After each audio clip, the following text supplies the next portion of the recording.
तर नमस्कार मंडळी, कसे आहात सगळे? तर आज रविवार, डोकं धुवायचं होतं. भावाला म्हणली कोरपड आण, तर त्यानं डायरेक्ट झाडच उपसून आणलं.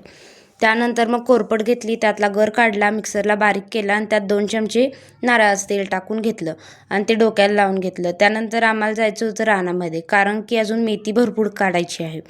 त्यानंतर मी आणि माझा भाऊ पहिला गेलो, त्यानंतर मम्मी आणि दीदी पण आल्या होत्या.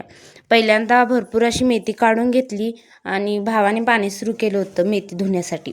त्यानंतर मम्मी आणि दीदीने पेंड्या बांधत होत्या. मी त्यांच्यापाशी बसून फक्त व्हिडिओ काढत होते.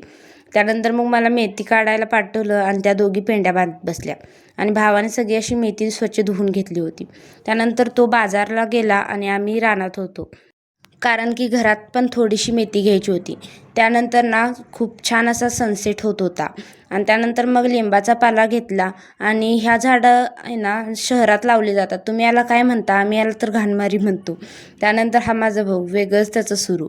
त्यानंतर आम्ही घरी आलो आणि मग चूल पेटवली आणि लिंबाचा पाला शिज घातला आणि आमची छकुली ना तोपर्यंत झोपलीच होती. त्यानंतर मस्त अशी अंघोळ करून घेतली. भेटू उद्या.